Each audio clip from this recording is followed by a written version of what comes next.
Bienvenidos a su programa La Brújula Rota, con el objetivo principal de que todos los ciudadanos y estudiantes de la Universidad Estatal de Bolívar aprendan un poco más sobre política.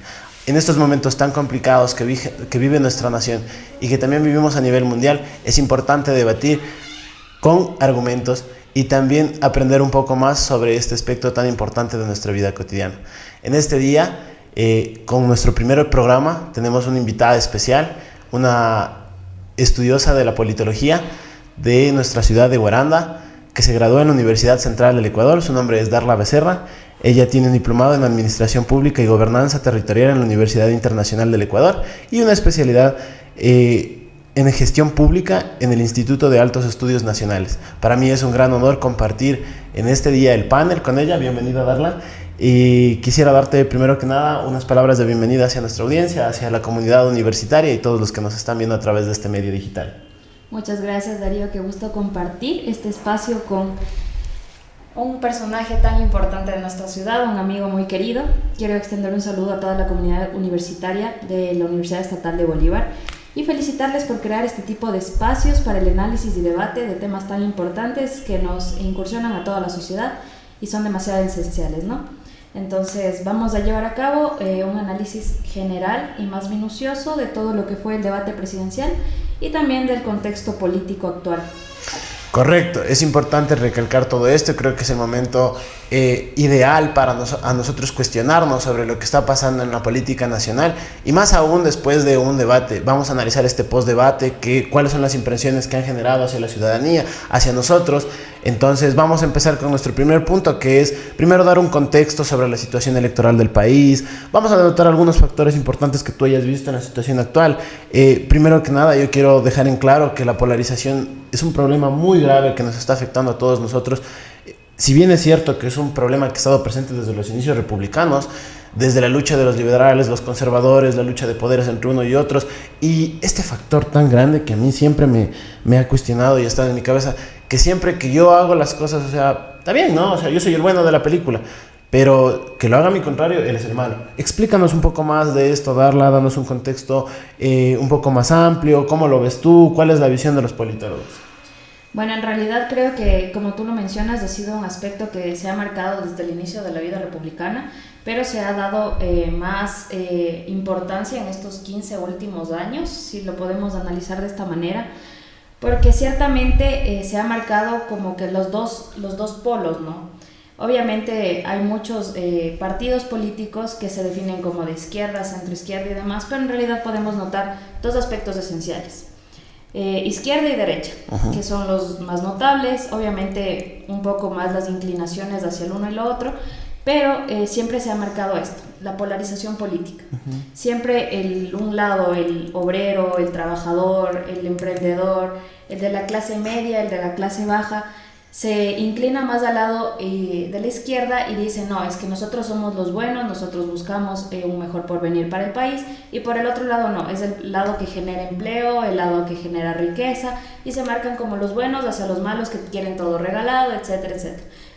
Podemos marcar estos elementos que son los más claves y generales entre lo uno y lo otro en las diferentes tendencias políticas que ha habido en los diferentes escenarios, ¿no? Entonces, este escenario que tú me acabas de mencionar hace daño al país. ¿Por qué? Porque nos hace marcar tendencias o generalidades, pero no analizar el trasfondo de la política, que es lo que nos debe importar como ciudadanos. Así es. Entonces, no ha existido en realidad un análisis de las políticas públicas implementadas, de la ideología política, ya no se analiza como ciudadano, o sea, ya no nos sentimos identificados por tal o cual tendencia, sino más, incluso esto nos ha llevado a marcar un populismo dentro de la política y caer en una mediocridad como ciudadanos. Entonces, sí, no, o sea, ciertamente esto es algo que nos afecta como país, como ciudadanos, como sociedad, y no debería marcarse de esta forma, ¿no? Sin duda alguna, es un tema muy importante de resaltar todo lo que nos dice Darla. Si bien es cierto, esto en vez de unirnos como sociedad, como nación, nos separa cada vez más y vemos al otro como un extraño. Y eso es un factor importante porque tú cuando le ves a tu vecino como un extraño se empieza a dividir mucho más el fraccionamiento social y le empiezas a ver como un enemigo y no puedes avanzar como país porque realmente esto fragmenta mucho a la sociedad ecuatoriana. y hay que cambiar ese chip de que chuta, no, es que yo soy pro, yo soy contra o anti, y creo que hay que borrar esas cosas. Pero dentro de todo lo que tú nos mencionaste, me quedó algo muy importante. ¿Realmente en el Ecuador siguen existiendo las ideologías? ¿Sigue existiendo ese voto ideológico, digamos, en una mayor, en una menor proporción? Y eso es importante, porque realmente nos estamos cuestionando qué es lo que piensan nuestros políticos, cuáles son sus postulados, cuál es la base de que ellos defienden, o realmente es como estuvimos viendo últimamente, que todo es una fanesca de un poco del otro, de lo uno, y es algo complicado, porque cuando tú estás viendo las cosas a través de la pantalla no entiendes, porque ¿cómo es esto si él me dice que es esto, pero hace esto? Y es complicado.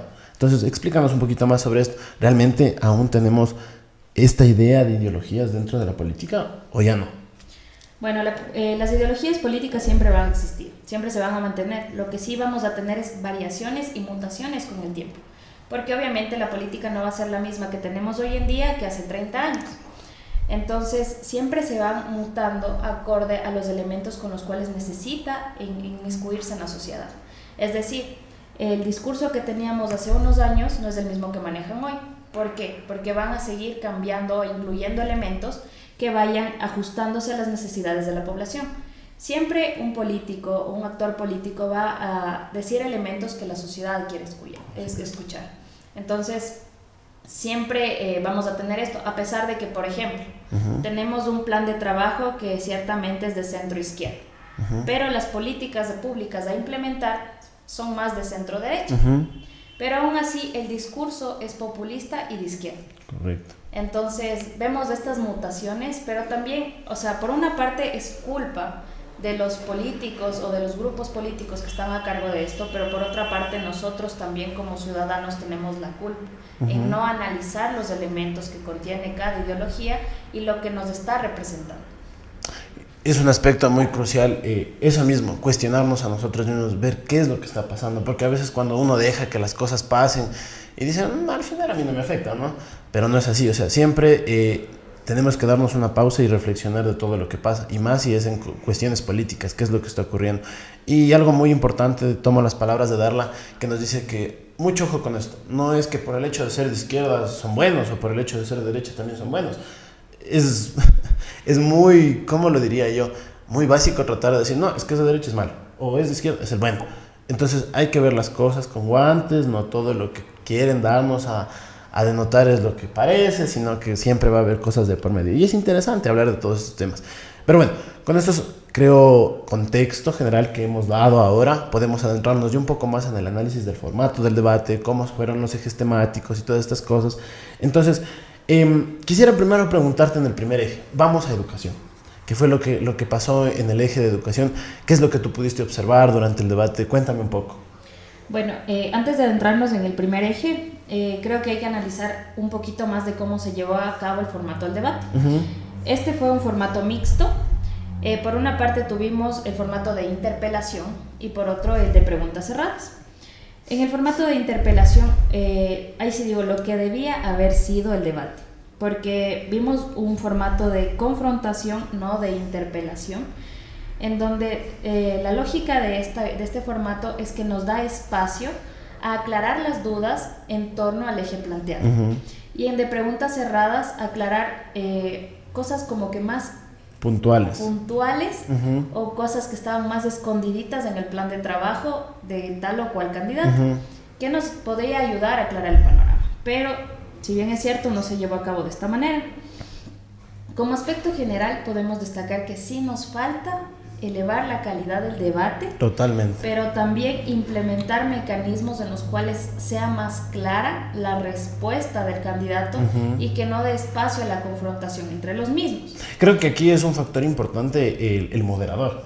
Si bien es cierto, yo por lo que pude ver y he visto muchas interpretaciones de personas a lo largo de la semana, porque ya hoy es viernes, ya ha pasado casi una semana desde el debate, pero la gente se cuestionaba mucho el papel del moderador, porque el moderador es el que increpa, el que corta, el que dice, oye, ¿sabes qué? Tal vez esta cosa no está bien, señor candidato, enfóquese hacia lo que le estoy preguntando, respóndame la pregunta.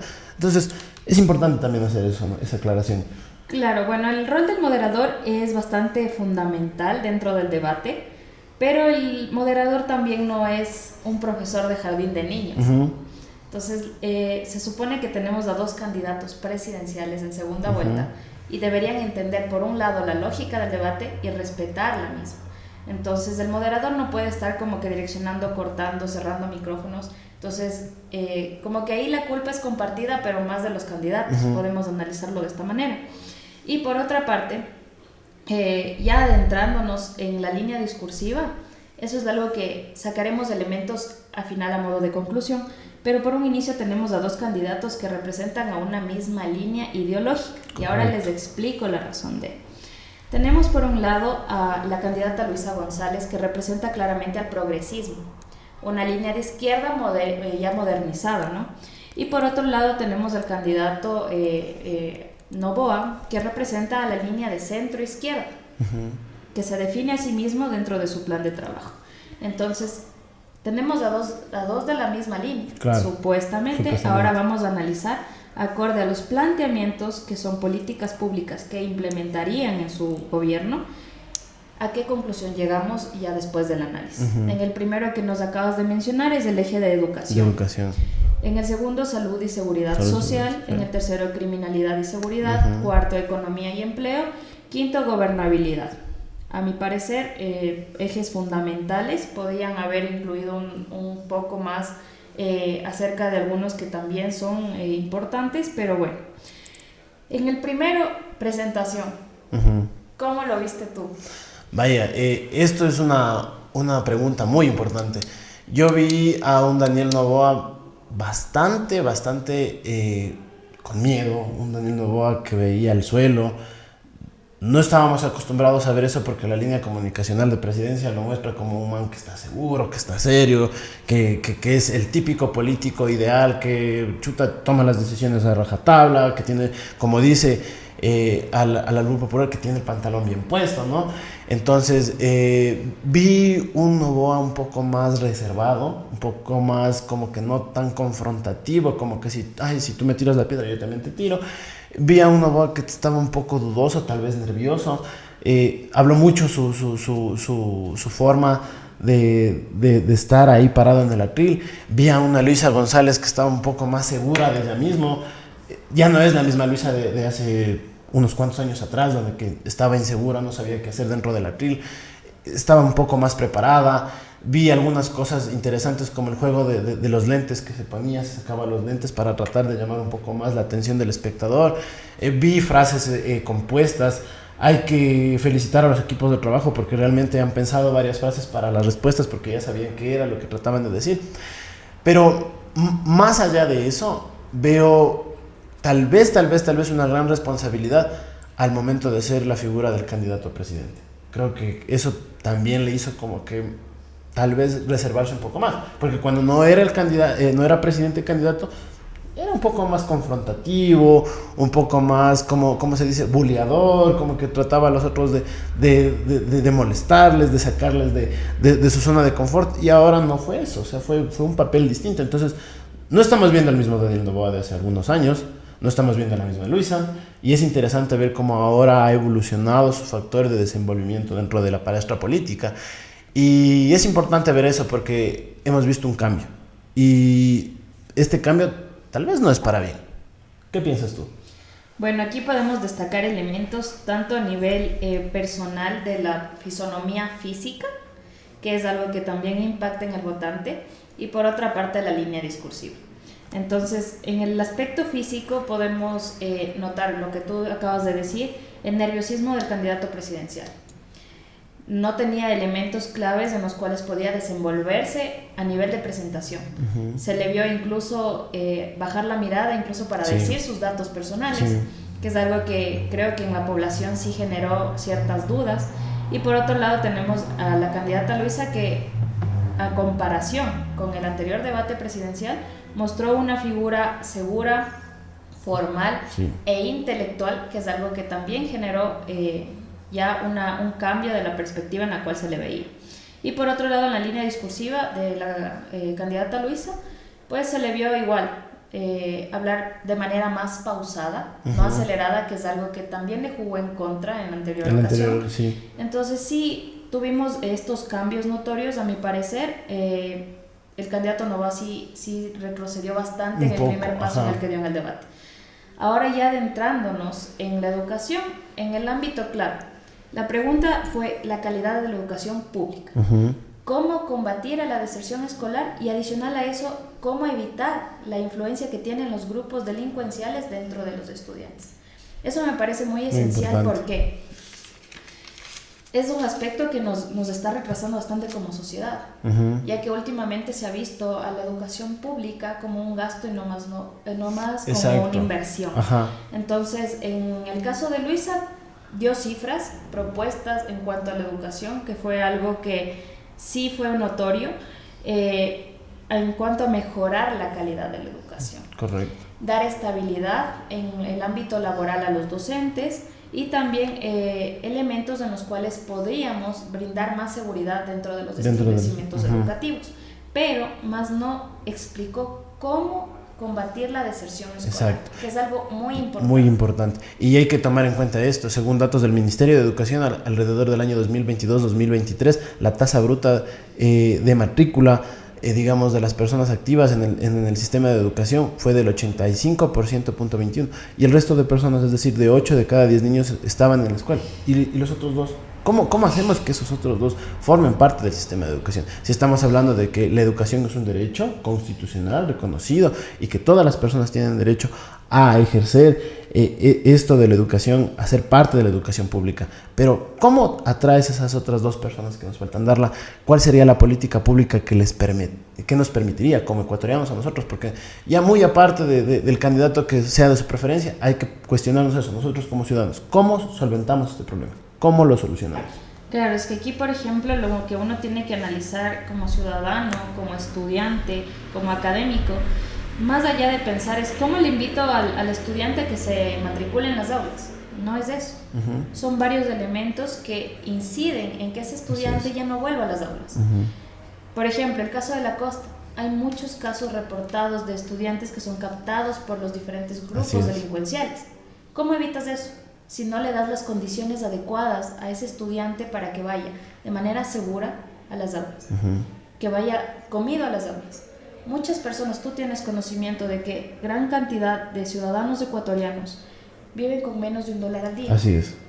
Si no tienen menos de $1, si ellos tienen menos de $1 al día, ¿cómo asisten a las aulas? Así es. ¿Cómo se sirven un plato de comida? Entonces, son varios factores los cuales inciden en la deserción escolar. Si no le brindamos al ciudadano los elementos adecuados para seguir con sus estudios, es imposible que continúe. Un ejemplo más claro para aterrizar en la realidad, por ejemplo, de aquí los estudiantes de la Universidad Estatal de Bolívar, hay gran cantidad que son de cantones aledaños como es Calume, Chandía, Las Naves, pero también hay de otras provincias, muchos incluso de provincias de la Amazonía que son muy alejadas. Si el padre de familia que antes tenía su empleo, ahora no lo tiene, no tiene los recursos en su bolsillo para pagarle un cuarto de renta, para pagarle alimentación, para pagarle transporte a su hijo, a su hija, ya no lo tiene hoy en día, es obvio que va a existir deserción. Correcto.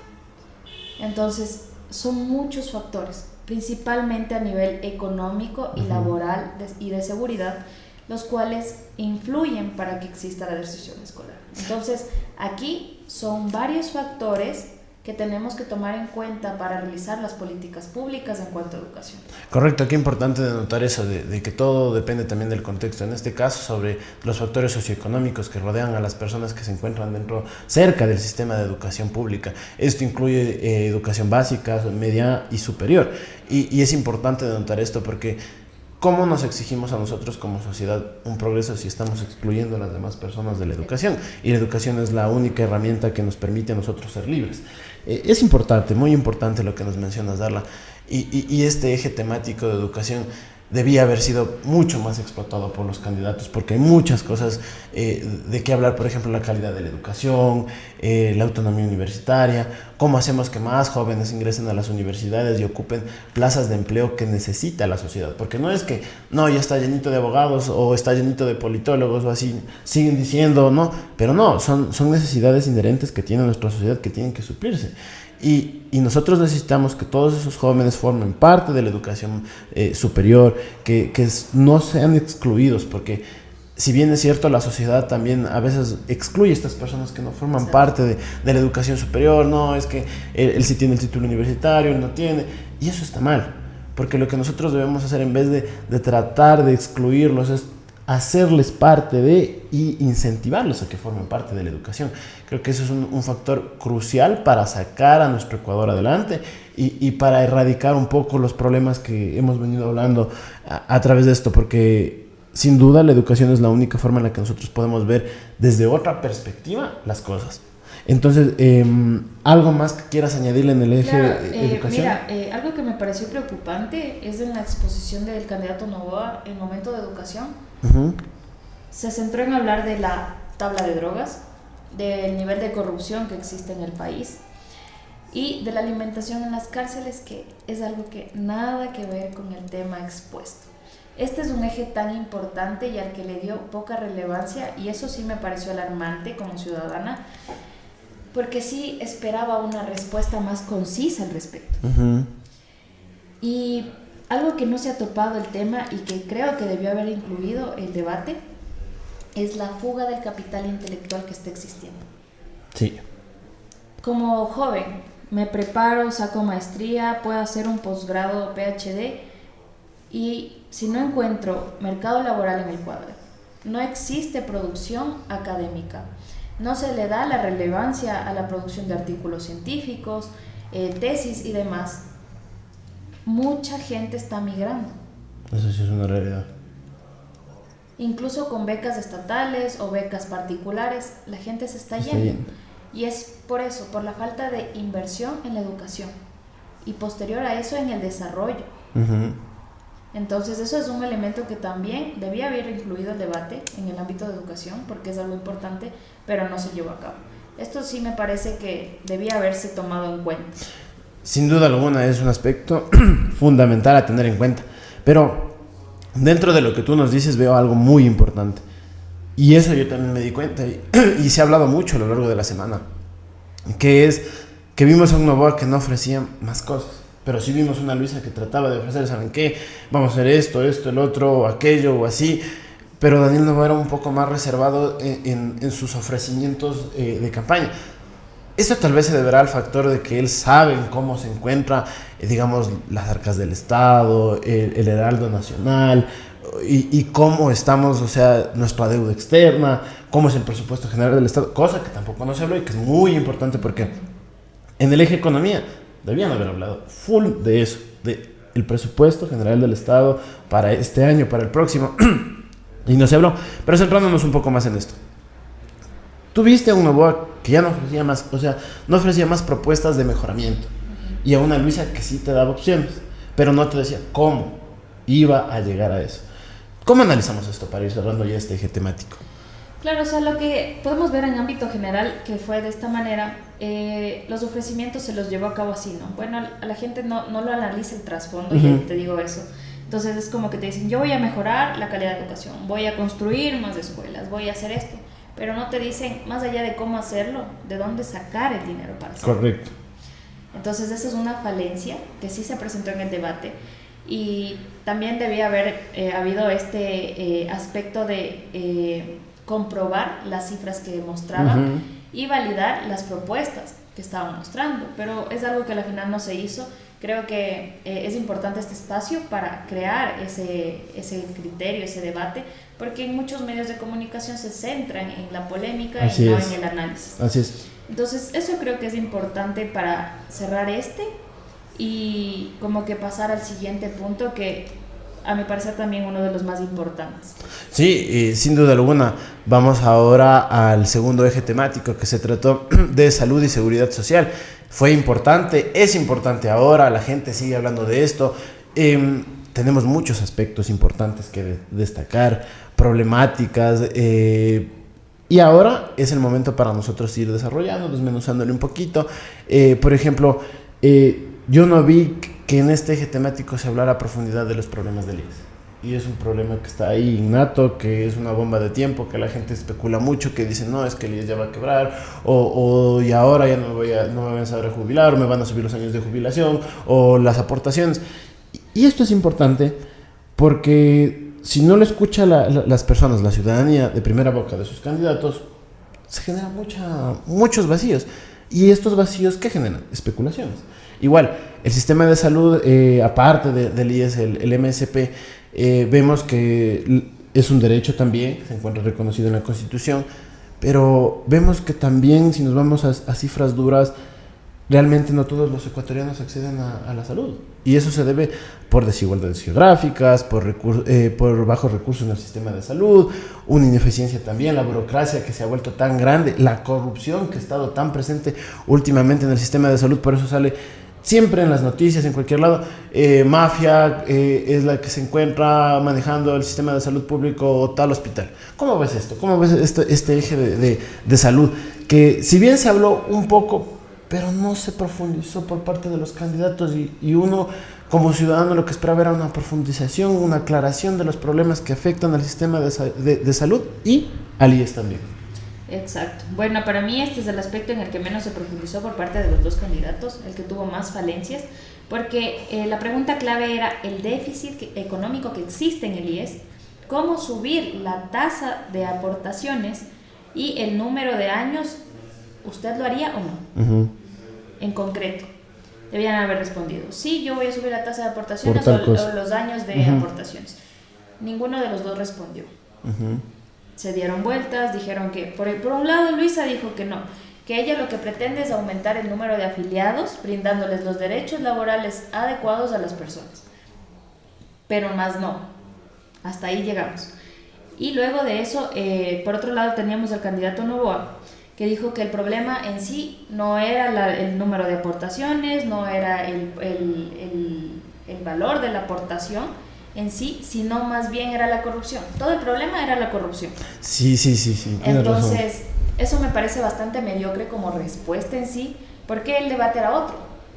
Entonces, y al punto de las interpelaciones llegamos a ver una confrontación de, pero usted va a subir o no las aportaciones, porque aquí su representante dijo esto. Entonces, vemos como que aquí ya en este eje, a partir del segundo eje se va desdibujando todo, es como que todo va en declive, toda la expectativa que tenían los ciudadanos, los analistas políticos que estaban viendo de hecho el debate, empezaron a decir chuta y empezaron ya.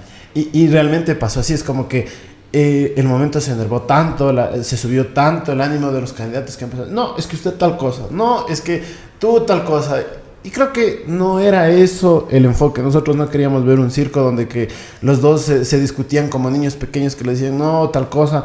Y empezamos a ver esto, cómo se desdibujó tanto el debate a partir de este eje. Y en vez de centrarnos a las problemáticas que el país necesitaba, que requería, se desdibujó por completo. Y aquí va una crítica, ¿no? Realmente a mí me duele mucho ver que muchos analistas políticos, periodistas dicen, pero es que no le podemos pedir más, dice, estamos en Ecuador, o sea, hay que conformarnos con eso. O sea, eso tampoco no es. Nosotros, la democracia ya ha ganado, porque ya tenemos un debate. Antes no había, la gente antes no iba a los debates, debatía el que quería, el que estaba último en la tabla, a ver qué recogía por ahí más o menos a río revuelto, y ahora es una obligación. Ha ganado la democracia, correcto. Pero ahora es momento de dar el otro paso. Ya tenemos el debate, pero hagamos un debate bien hecho. O sea, no nos conformemos, no nos cerremos a esto de tratar de justificar los errores de los candidatos, de la organización. No, hay que cuestionar, hay que ser críticos, constructivos, ayudando y aportando. ¿Qué opinas sobre esto, desdibujación por completo de lo que fue el debate? Exactamente, o sea, a mí me parece que como ciudadanos tenemos que exigir un nivel de debate a la altura. Como tú dices, existió confrontación, polémica, amarillismo dentro del debate, al menos en este punto empezaron a sacar las capturas y esto y el otro. Es algo que como ciudadanos tal vez dejados llevar por este amarillismo decimos, ay, qué bacán, ve lo que le sacó y esto y el otro, pero eso nos lleva a la mediocridad. Si no nos están dando propuestas claves, vamos a caer en un círculo vicioso y vamos a caer y caer y caer. Y vamos a seguir, va a pasar lo que ha pasado en muchos otros países de Latinoamérica, en cumplir ciclos políticos de derecha, izquierda, derecha, izquierda, derecha, izquierda, porque al final nos damos cuenta que el uno no sirve, ni el otro sirve, ni el otro sirve, ni el otro sirve. y es por nosotros como ciudadanos que no exigimos lo que nos merecemos. Exacto. Y por otra parte, este punto me pareció muy importante en el IES, porque creo que la mayoría de ciudadanos de clase media alta, media baja, media, accedemos al servicio de salud. Y tienen su aspiración de formar parte del Instituto Entonces, de Seguridad Social. me parece muy preocupante porque no se está tratando el trasfondo de todos Correcto. los asuntos que incurren. O sea, por una parte tenemos enfermedades catastróficas a las cuales no se le está destinando recursos. Así es. No tenemos ni siquiera salud de precaución. O sea, no hay turnos dentro del IES. Hay cada vez recortes de personal cuando la demanda sigue siendo alta. Entonces, sí me parece preocupante el nivel de inversión que existe en el IES, el sistema de contratación pública que manejan en el IES, porque hacen de mínima cuantía cuando deberían hacer proyectos ya marco de todo lo que necesitan. Entonces, no se le está dando la relevancia que necesita este tema, pero creo que es algo que podemos analizarlo ya en otro aspecto, ¿no? Pero sí, como ciudadanos les invito a tener una reflexión más amplia, porque normalmente se menciona, ¿no? Gane quien gane, igual me toca trabajar, gane quien gane, igual tengo que levantarme cada mañana, que es algo que me parece muy triste, sí, porque no se dan cuenta que todo es político. Todo es político. Todo es político y todos absolutamente somos políticos, a pesar de que muchos digan yo soy apolítico. En realidad vivimos en una naturaleza política, debemos verlo de esa manera, y todo lo que hacen nuestros gobernantes de manera directa o indirecta nos afecta. Así es, correcto. Y es importante esto, o sea, yo creo que tienes mayor responsabilidad cuando tú te sientes apolítico y no dices nada ni haces nada, porque estás viendo cómo pasan las cosas y no intervienes. En cambio de una persona que sí se cuestiona, sí dice chuta, tal vez estas cosas no están bien, y reclama sus derechos, es parte digamos, de la política, porque el hecho de que no seas parte, digamos, como alcalde, como prefecto, como algún tipo de representante de elección popular, no significa que no seas parte de la política. Tú como ciudadano tienes tu parte en la política y tienes que hacer en la política. ¿Y cuál es nuestro deber como ciudadanos? Cuestionarnos y cuestionar a las personas que están en la palestra del poder, de la administración pública. Y creo que eso es importante y hay que trabajar mucho en eso. Si bien es cierto, en nuestro país se ha desdibujado tanto esto de la participación ciudadana, que lo ven más como un poder para ejercer y no como una forma de transformación, que realmente es lo que debería ser, ¿no? Pero es importante hacer una aclaración en esto porque tenemos un papel fundamental nosotros como ciudadanos dentro de ello. Ahora vamos un poco más sobre un eje, creo que el más importante que estamos viviendo en la actualidad y el más difícil, criminalidad y seguridad. ¿Cómo viste que los candidatos abordaron este eje? ¿Qué fue lo más importante de destacar de cada uno de ellos en este tema? Tenemos por un lado a Luisa, que yo le vi que trataba de decir, ¿saben qué? Conmigo no se acabó la cosa y yo voy a aplicar la mano dura según lo que me digan las leyes y esto. Y vemos un Novoa que dijo, no, es que ahí está el plan, estamos ejecutando, han visto cómo se han bajado las tasas, el Ministerio del Interior ha dicho que ya ha bajado un poco, pero si nos vamos vuelta a ver solamente la realidad que nos rodea, es otra realidad y es una verdad. Hace no mucho tiempo era la gran noticia en algunos medios de comunicación de que el plan Fénix está dando sus primeros resultados y se veía que sí, que ha bajado las tasas, pero realmente no pasa esto porque si nos vamos a la costa o no nos vayamos tan lejos, vemos que la criminalidad sigue presente. Vemos que los GDOs le cortas una cabeza, salen dos nuevas o ya tienen el reemplazo. ¿Y cómo vemos esto? O sea, ¿cómo lo ves tú? ¿Cómo lo desdibujas? ¿Cuál fue su desenvolvimiento en este eje temático? ¿Cuál fue el que tuvo, digamos, una mayor tecnificación al momento de responderse?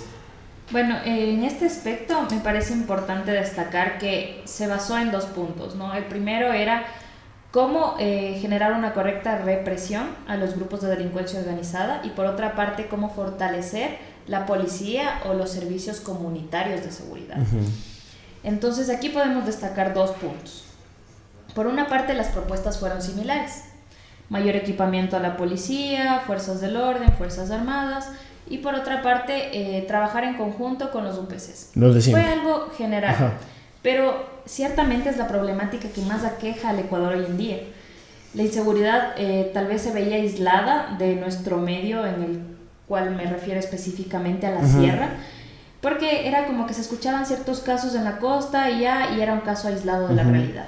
Ahora vemos que es un problema latente en cada rincón del país, que es algo que nos aqueja a todos los ecuatorianos ya sea de una forma u otra, porque creo que todos hoy en día tenemos a un familiar, a un amigo que le han extorsionado, que le han robado, que le han secuestrado, etc.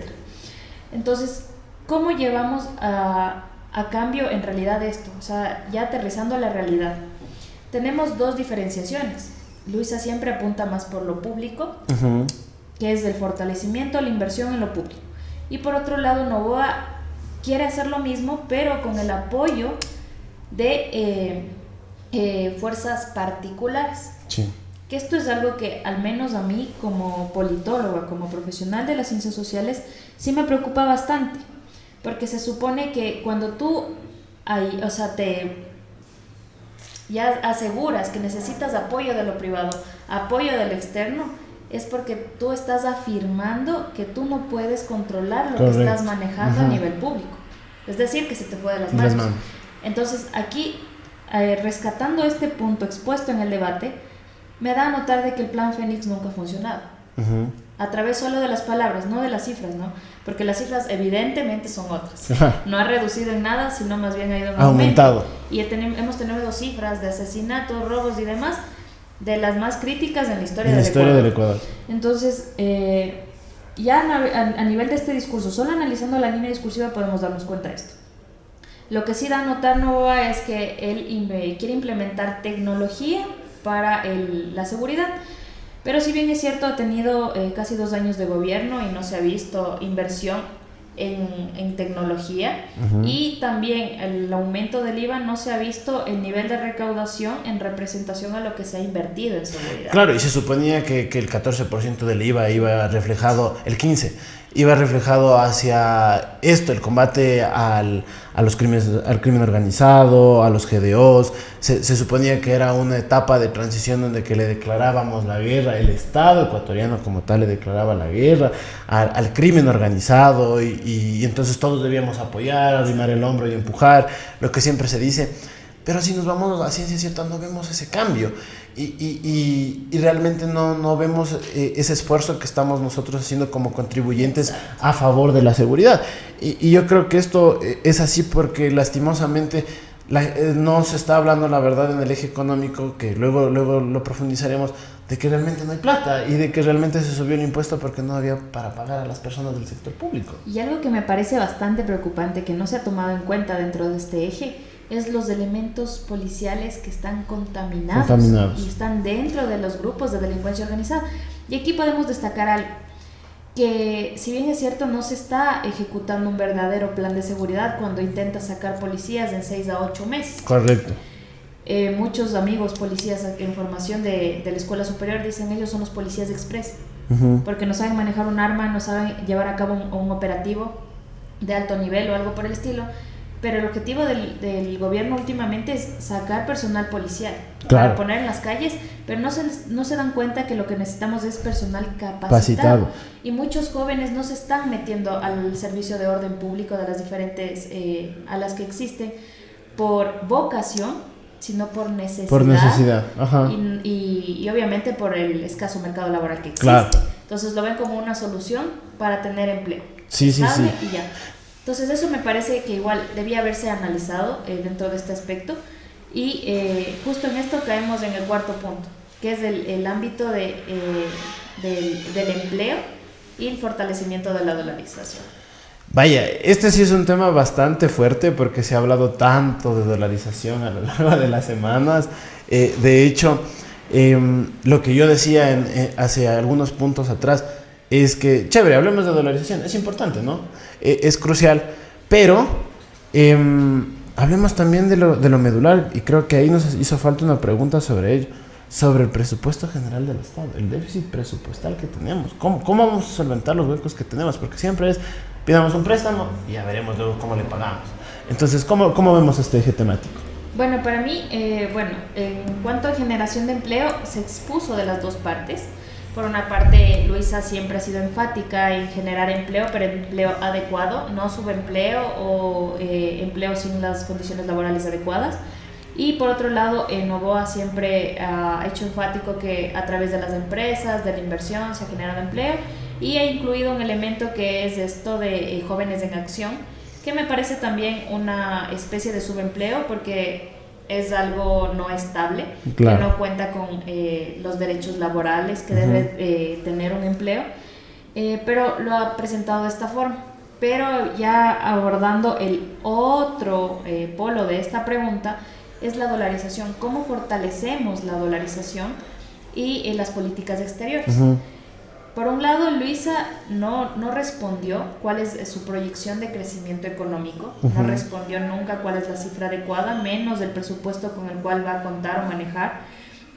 Y por otro lado, Noboa ha dicho que la proyección de crecimiento que él tiene es del 4%. Del 4%. Que, no sé, lo veo como algo nublado, acorde a la realidad del país. Sí, muy complicado. Entonces, ninguno de los dos respondió a las políticas exteriores adecuadas. Luisa solo mencionó el elemento clave que era mantener mejores relaciones diplomáticas con los diferentes países para brindar mejor estabilidad.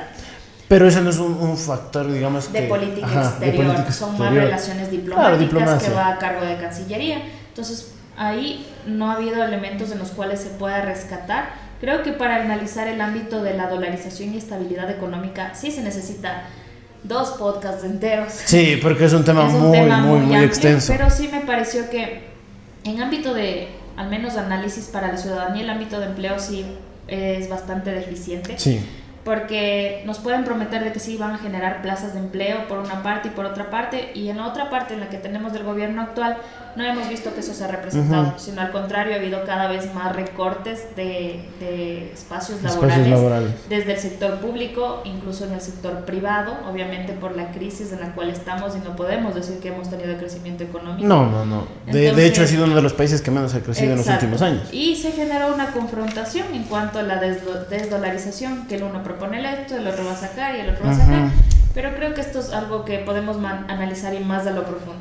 Y algo que me interesa hacerlo, este análisis con ustedes, como sociólogos y como parte de las ciencias sociales, es el quinto punto, que es la gobernabilidad. La gobernabilidad. Muy importante.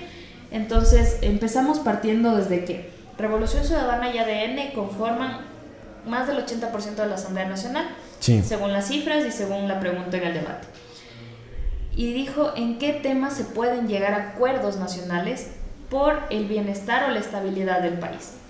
Aquí tenemos 2 puntos esenciales. Luisa dijo que en cuanto a seguridad, en cuanto a generación de empleo y políticas sociales, ella siempre va a estar a favor y va a tener a su bancada a disposición. Que las puertas estaban abiertas, supuestamente. Y eso me pareció importante y rescatable en el ámbito de consenso y consolidar una hegemonía a nivel de país. Pero que ella siempre iba a estar en contra de la precarización y la privatización de los recursos naturales y los recursos estatales. Ok, hasta ahí estamos de modo de resumen.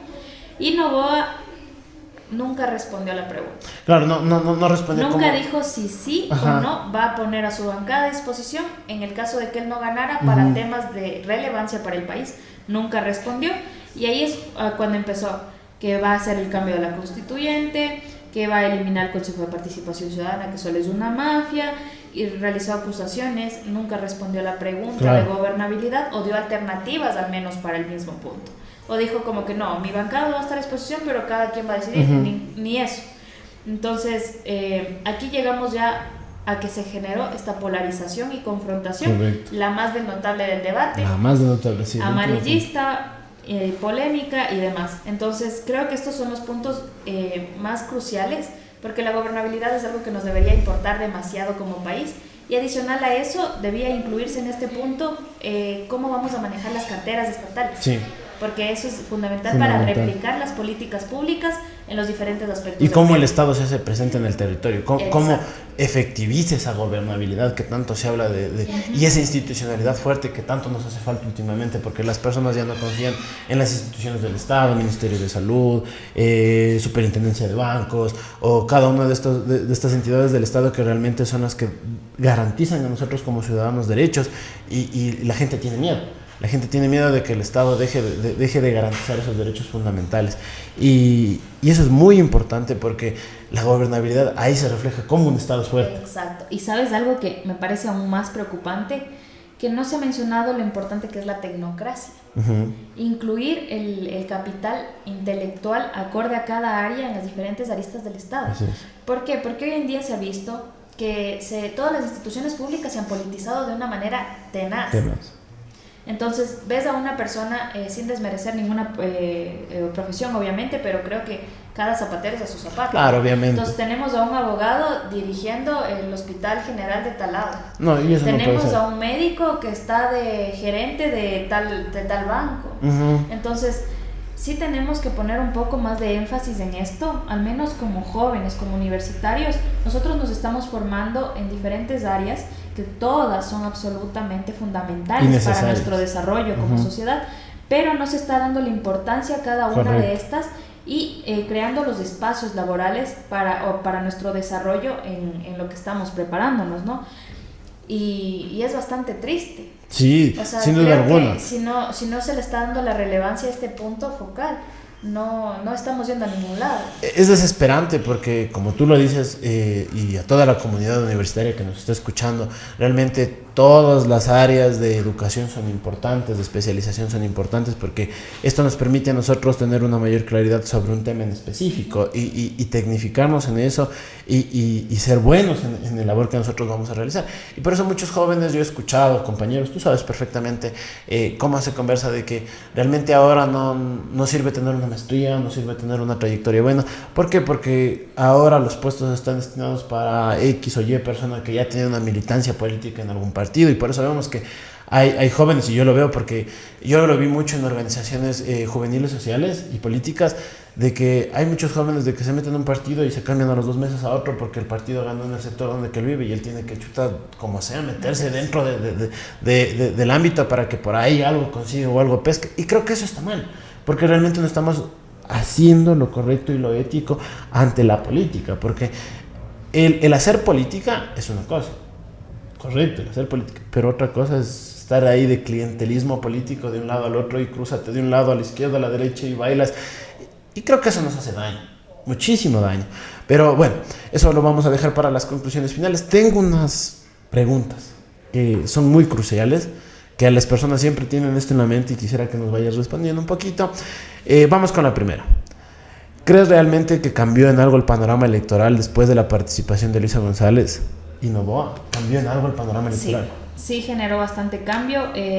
Hubo mucha gente que se dejó llevar por la polémica y recordaron ciertos escenarios políticos o polémicas políticas de específicamente los años del correísmo, los cuales reafirmó la votación que tiene Noboa.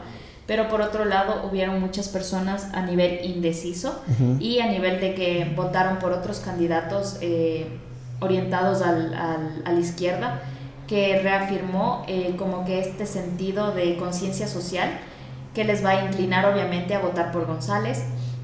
Entonces sí vamos a tener una marcación política más marcada. Yo creo que ahorita vamos a tener un escenario diferente porque ya van a salir nuevas encuestas en estas semanas y vamos a ver el desenvolvimiento obviamente de la campaña, va a influir, pero creo que el debate sí marcó una distinción de entre los dos más. Sin duda alguna, sin duda alguna. Vamos a la siguiente pregunta.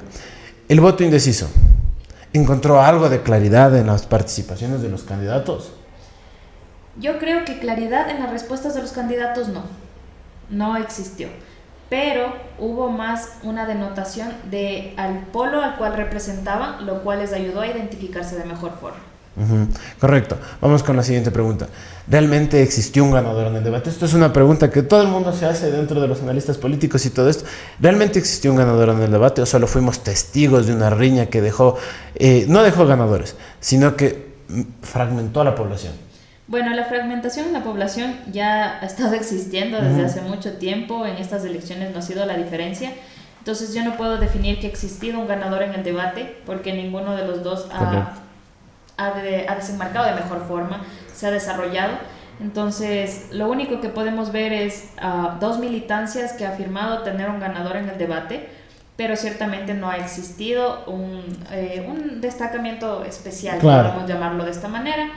Y lo que sí invito en este punto es a la reflexión de la población, a que no seamos fanáticos políticos, sino más críticos de lo político y analicemos mejor las propuestas, las políticas públicas y la ideología a la cual representa cada grupo político. Ahora, vamos cerrando un poquito.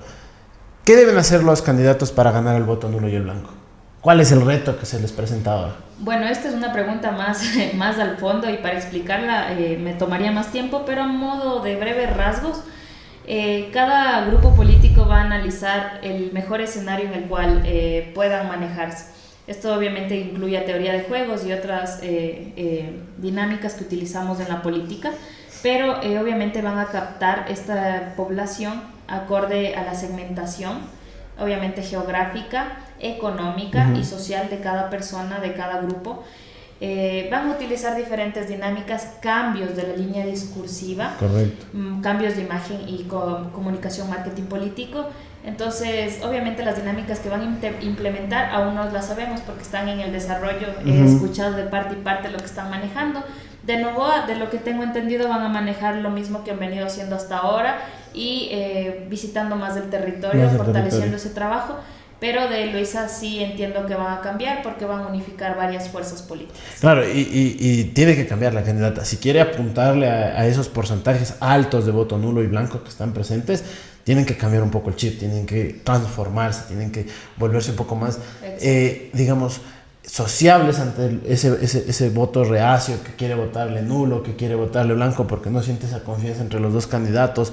Y realmente es importante. Yo quiero invitar en este punto a la ciudadanía, al electorado, a ser reflexivo con el voto, a no solamente dejar el voto en blanco o votar nulo, porque es una gran responsabilidad hacerlo eso también. Creo que debemos tomar parte dentro de la decisión, sea cual sea la decisión que tomen, formar parte de la decisión, porque es una herramienta que nosotros tenemos y no podemos ser tan que me importismos con nosotros mismos, con nuestra familia, con nuestro país, de decir, no, voy a votarle nulo blanco, tenemos que formar parte de algo, o sea, no importa la postura que se tome, y eso es algo que quiero yo denotar mucho.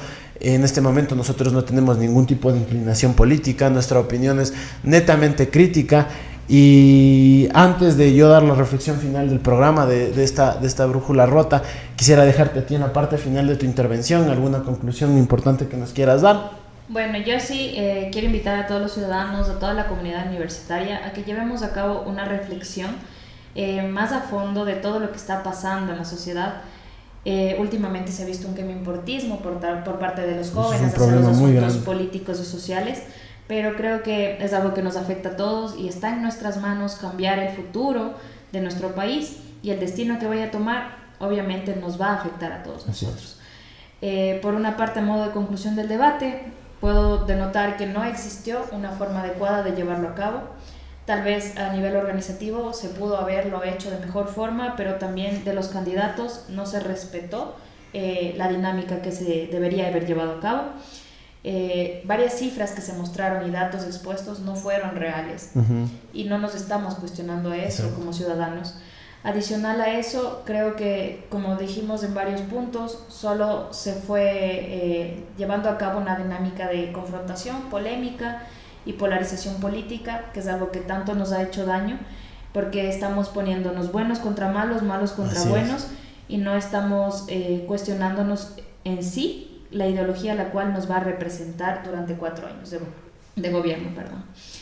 Quiero invitarles a la reflexión, que tengan un voto informado, un voto crítico, un voto ya que se ha llevado después de un análisis de los diferentes elementos y herramientas que hemos tenido. Entonces, eso quiero invitarles que sigan teniendo este tipo de espacios en los cuales puedan crear debate, crítica, y adicional a eso van a tener muchas herramientas de conocimiento que les va a servir no solo para su vida académica, sino para su vida diaria. Eso nada más, y felicitarles nuevamente por tener este tipo de eventos, podcast, en los cuales puedan generar espacios para la participación de todos los jóvenes. Así es importante los espacios de discusión, darla, y quiero también dar mi reflexión final sobre este primer capítulo de La Brújula Rota. Si bien es cierto, todo lo que se ha hablado durante este análisis del post-debate es importante, hay que analizarlo punto por punto, pero lo más importante es que ustedes reflexionen sobre ello, saquen sus propias conclusiones. Tal vez nuestras conclusiones están un poco desapegadas de su realidad, pero lo importante es que ustedes empiecen a sacar sus propias conclusiones y se cuestionen a las demás personas a través de ello. Ciudadanos, aprendan a distinguir entre las apariencias y la realidad. No se dejen engañar por las palabras bonitas. El poder es un juego despiadado y solo los más astutos sobreviven. Eso decía Nicolás Maquiavelo. Maquiavelo, ¿no? Y cuánta verdad tiene dentro de ello. Hay una cosa muy importante también, el rivalismo político nos está fragmentando tanto, porque mientras los actos que hagan los de mi línea política se encuentran bien y los que hagan los del otro lado están mal. Y este es un problema que tal vez en otro podcast nos vamos a ahondar mucho más, pero es muy importante este factor. Comunidad universitaria, ciudadanía en general, investiguen un poco sobre esto del rivalismo político, porque está presente en todos los países del mundo, en todos los países del mundo. Y es una forma, una herramienta que utilizan los políticos para poder manejarse e implementar su ideología o su discurso a favor de ellos. Entonces hay que analizar un poco con guantes todo esto.